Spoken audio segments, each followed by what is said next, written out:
Kaleidoskop 2025 dikutip dari tribunnews.com. Inilah sederet kasus pembunuhan sadis yang berakhir pelaku divonis hukuman mati di sepanjang tahun 2025. Pada tahun 2025, pengadilan masih memutuskan vonis hukuman mati. Dikutip dari Ditjen Pemasyarakatan hingga 10 Oktober 2025, total terpidana mati di Indonesia berada di angka 593 orang, terbanyak dari kasus narkotika hingga pembunuhan berencana. Ada 3 kasus pembunuhan sadis yang menghebohkan Indonesia di sepanjang tahun 2025.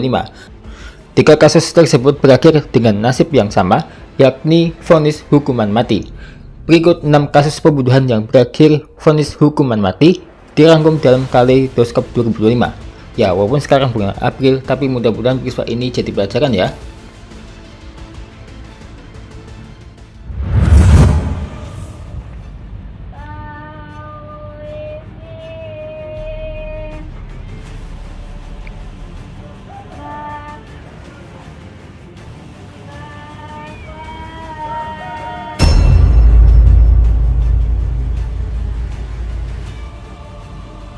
Yang pertama, Indragon, pembunuh penjual gorengan.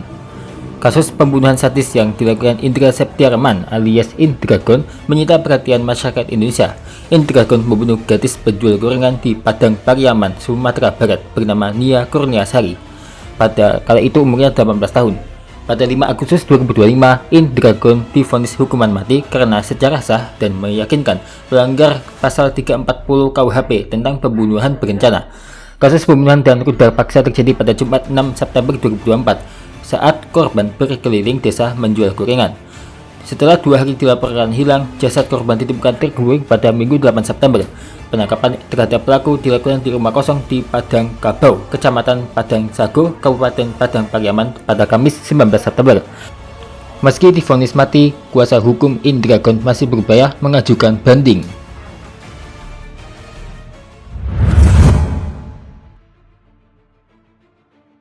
Yusa Cahyo Utomo, pelaku pembunuhan satu keluarga di Kediri, Jawa Timur, yang divonis hukuman mati oleh Pengadilan Negeri Kabupaten Kediri pada 13 Agustus 2025. Yusa melancarkan aksi kejinya pada satu keluarga di Dusun Gondang Legi, Desa Pandantoyo, Kecamatan Ngancar, Kabupaten Kediri pada awal Desember 2024.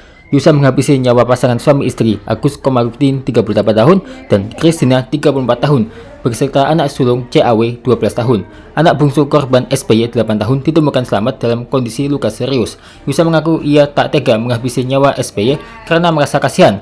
Motif Yusa menghabisi Kristina dan keluarganya karena masalah utang dan rasa sakit hati. Yusa memiliki utang di sebuah koperasi di Kabupaten Lamongan sebanyak 12 juta rupiah dan kepada Kristina senilai 2 juta rupiah. Karena Yusa tak memiliki pekerjaan dan utangnya terus menumpuk, ia pun memutuskan bertemu Kristina untuk meminjam uang. Kristina menolak permintaan Yusa sebab sang adik belum melunasi utang sebesar 2 juta rupiah kepadanya. Penolakan itu kemudian memicu rasa sakit hati bagi Yusa hingga merencanakan pembunuhan terhadap Kristina dan keluarganya. Vonis mati telah dijatuhkan. Yusa kembali memberi pernyataan menghebohkan dengan ingin mendonorkan organ tubuhnya pasca putusan vonis mati.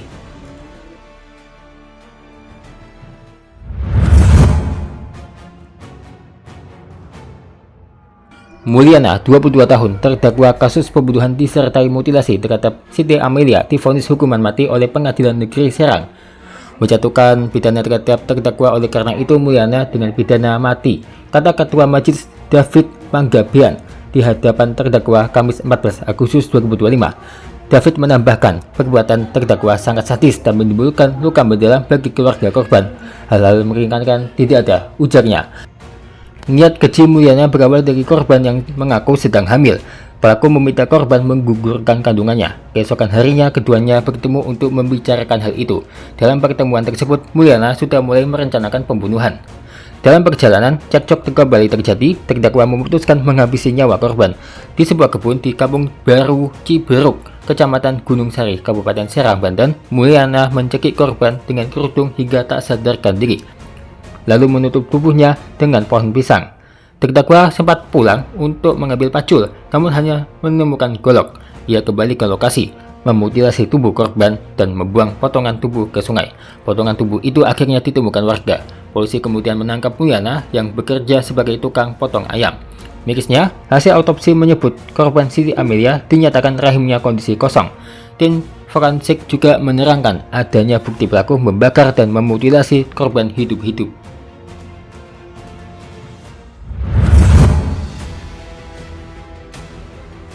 Pengadilan Negeri Batu Sangkar menjatuhkan vonis mati terhadap Noval Julianto dan hukuman 18 tahun penjara terhadap Bima Dwi Putra atas kasus pembunuhan berencana terhadap siswi MTSN berinisial CNS.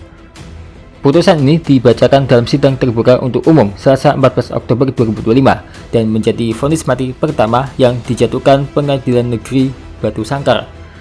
Terdakwa Noval Julianto alias Val Tutut bin Syahrial terbukti secara sah dan meyakinkan bersalah melakukan tindak pidana pembunuhan berencana secara bersama-sama. Tegas Ketua Majelis Hakim menjatuhkan pidana kepada terdakwa dengan hukuman mati, ucap Hakim Sylvia Yudiastika saat membacakan amar putusan, dikutip dari situs resmi Mahkamah Agung. Dalam persidangan terungkap, peristiwa naas tersebut berawal dari hubungan antara Noval dan korban yang sempat dekat namun cekcok. Pelaku tersinggung dengan pesan WA dari korban yang berisi kata-kata kasar. Merasa terhina, pelaku mengancam akan membunuh korban. Noval bertemu dengan Bima di sebuah warung. Bima meminta dicarikan perempuan untuk diajak berhubungan intim. Noval yang masih emosional memberikan nomor korban CNS. Bima berhasil mengajak korban bertemu. Korban akhirnya dijemput dan dibawa ke TK Pembina Salim Paung, lokasi tempat kejadian perkara. Di tempat itu, Noval mencekik dan membekap korban hingga tewas. Sementara Bima sempat berusaha melerai namun kemudian meninggalkan lokasi. Setelah memastikan korban tidak bernyawa, Noval melakukan tindakan tidak manusiawi, menyetubuhi jasad korban sebelum membuangnya di pinggir jalan Ladang Koto Jorong Sungai Tarap Tanah Datar. Keduanya sempat melarikan diri ke Provinsi Aceh sebelum akhirnya ditangkap oleh Satreskrim Polres Tanah Datar. Dalam pertimbangannya, Majelis Hakim menilai bahwa perbuatan kedua terdakwa tergolong sangat keji, terencana, dan meresahkan masyarakat. Keduanya terbukti melakukan pembunuhan berencana sebagaimana pasal 340 Jongto pasal 55 ayat 1 ke 1 KUHP pidana.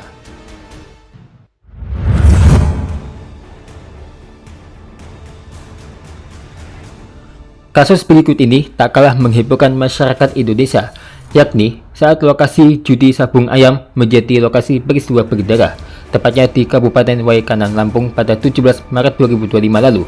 Kejadian tersebut menewaskan 3 anggota polisi, Ibtu Lusianto, Kapolsek Negara Batin, Bribka Petrus Aprianto, dan Bribda M. Galib Surya Ganta. Hal yang menghebohkan lagi adalah pelaku merupakan anggota TNI, Kopda Basarsah. Pengadilan Militer I Street 04 Palembang akhirnya menjatuhkan vonis pidana mati Kopda Basarsah pada 11 Agustus 2025, mengakhiri terdakwa dengan menjatuhkan pidana mati dan pemecatan dari dinas militer. Tegas Ketua Majelis Hakim Kolonel CHK Freddy Ferdian Isnartanto, dikutip dari situs resmi Mahkamah Agung. Hakim menyatakan meski perbuatan terdakwa tidak dikategorikan sebagai pembunuhan berencana, tetapi Kopda Basarsah terbukti melakukan penembakan terhadap anggota polisi, memiliki senjata api ilegal, serta mengelola judi sabung ayam pada jam dinas. Majelis menilai tindakan tersebut merusak sinergi dan solidaritas antara TNI, Polri, dan masyarakat, serta tidak ditemukan faktor yang meringankan.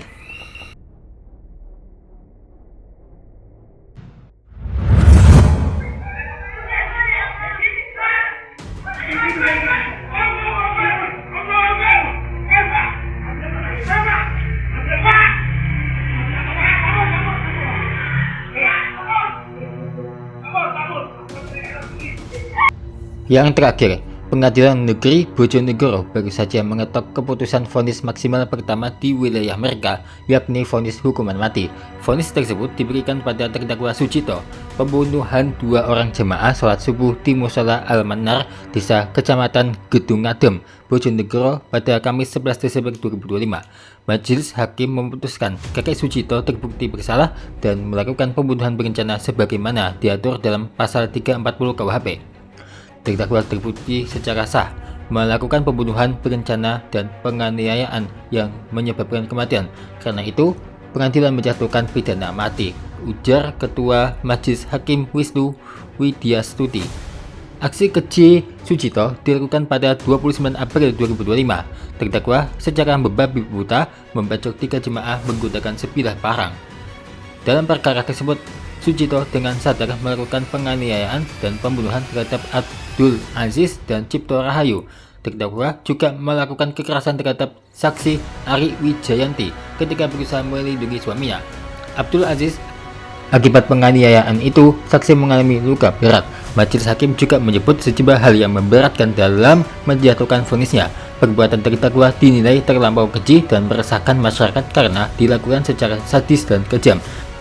Selain itu, perbuatan terdakwa dilakukan musola yang seharusnya menjadi tempat ibadah dan ruang aman bagi masyarakat. Terlebih, tindakan tersebut dilakukan saat para korban tengah melaksanakan sholat subuh berjamaah.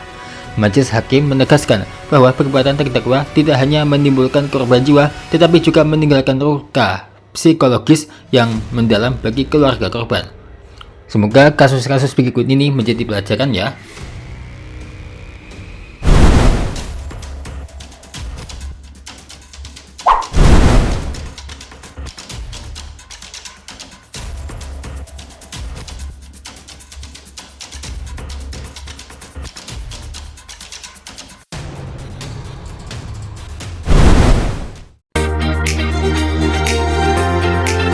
Terima kasih ya telah menonton.